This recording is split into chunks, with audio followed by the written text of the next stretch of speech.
Satu perikop, satu hari. Yakobus pasal 5 ayat 1 sampai ayat yang ke-6. Peringatan kepada orang kaya. Jadi sekarang, hai kamu orang-orang kaya, menangislah dan merataplah atas sengsara yang akan menimpa kamu. Kekayaanmu sudah busuk dan pakaianmu telah dimakan ngengat.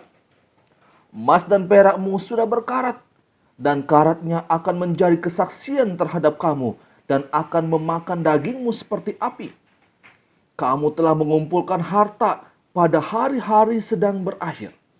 Sesungguhnya telah terdengar teriakan besar karena upah yang kamu tahan dari buruh yang telah menuai hasil ladangmu, dan telah sampai ke telinga Tuhan semesta alam keluhan mereka yang menyabit panenmu.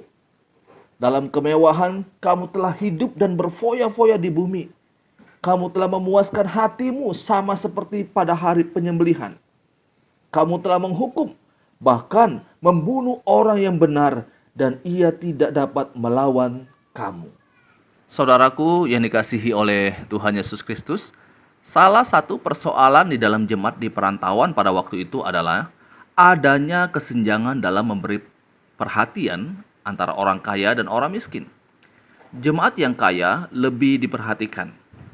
Memang bagi jemaat pada waktu itu, ketika mereka melayani orang kaya, memperhatikan orang kaya, bagi mereka itu adalah bentuk kasih kepada Tuhan.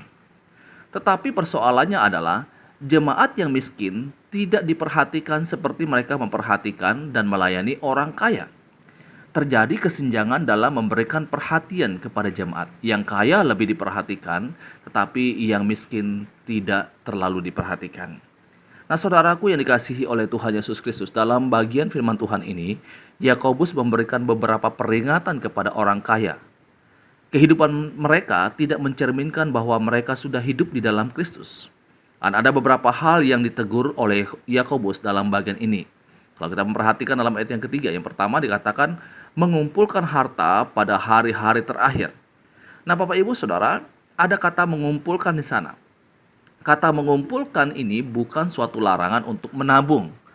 Kata mengumpulkan harta di sini juga bukan suatu larangan untuk bekerja keras untuk mencari nafkah hidup. Justru Alkitab mengajarkan bahwa kita harus bekerja untuk mencari nafkah hidup. Nah, saudaraku yang dikasihi oleh Tuhan Yesus Kristus, kalau kita memperhatikan dan membaca dalam 2 Tesalonika pasal 3 ayat 10 mengatakan, jika seorang tidak mau bekerja, janganlah ia makan. Sejak manusia jatuh ke dalam dosa, maka setiap manusia harus bekerja keras untuk menafkahi hidupnya. Itu dalam Kejadian pasal 3 ayat 17 sampai ayat yang ke-19. Menabung bukanlah dosa, kerja keras bukanlah dosa.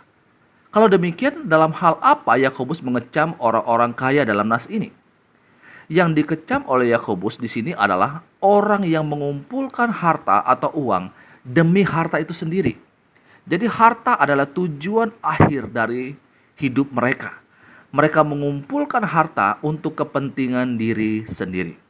Saudaraku, seharusnya hari-hari terakhir adalah saat di mana kita harusnya semakin mendekatkan diri kita kepada Tuhan. Digunakan untuk berdoa, menyucikan diri di hadapan Tuhan, melayani Tuhan, dan menggunakan harta yang kita miliki untuk melayani pekerjaan Tuhan, bukan untuk melayani kepentingan diri sendiri. Hal yang kedua, kalau kita perhatikan di dalam ayat yang keempat, dikatakan mereka menahan upah buruh.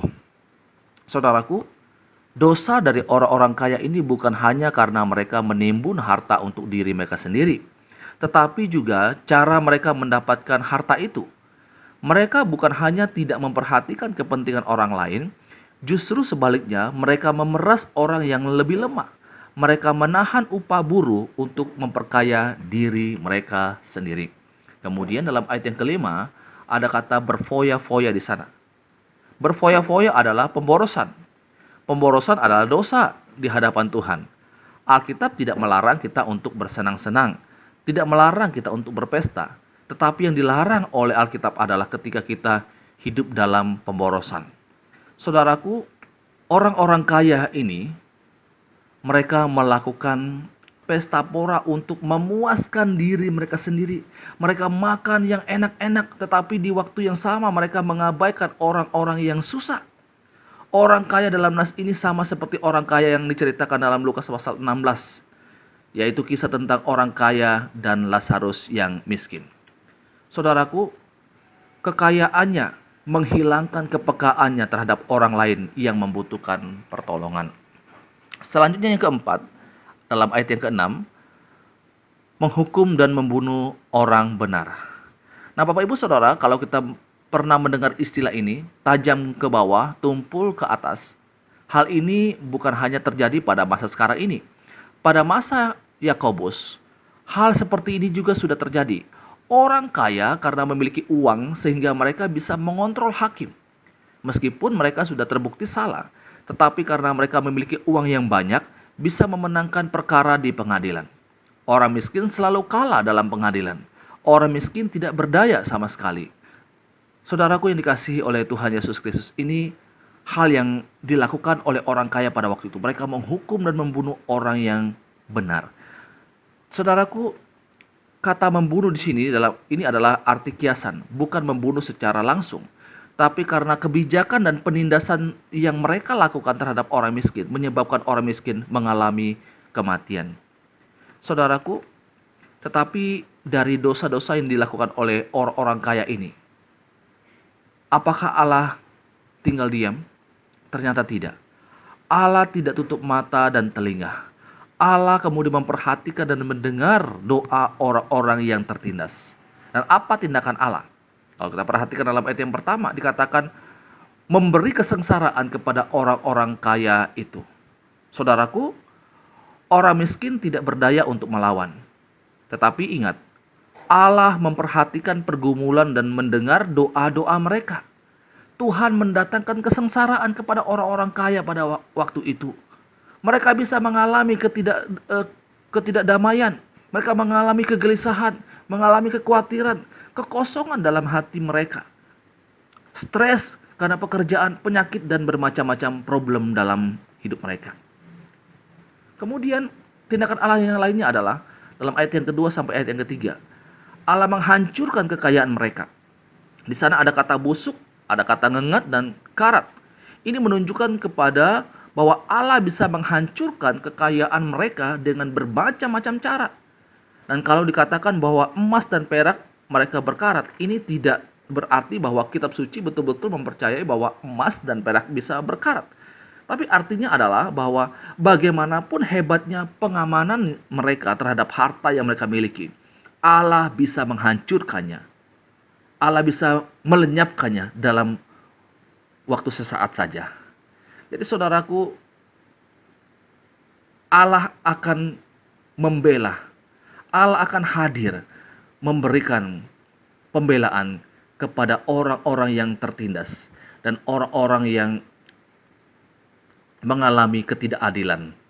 Saudaraku yang dikasihi oleh Tuhan Yesus Kristus, Allah tidak pernah menentang kekayaan. Allah tidak membenci orang yang kaya. Tetapi cara mendapatkan harta dan penyalahgunaan dalam mendapatkan kekayaan, itulah yang dibenci oleh Allah. Mari kita gunakan harta, kekayaan yang Allah berikan kepada kita dengan benar, dengan tujuan untuk memuliakan Tuhan, bukan untuk memuliakan diri sendiri, bukan untuk menyenangkan diri sendiri.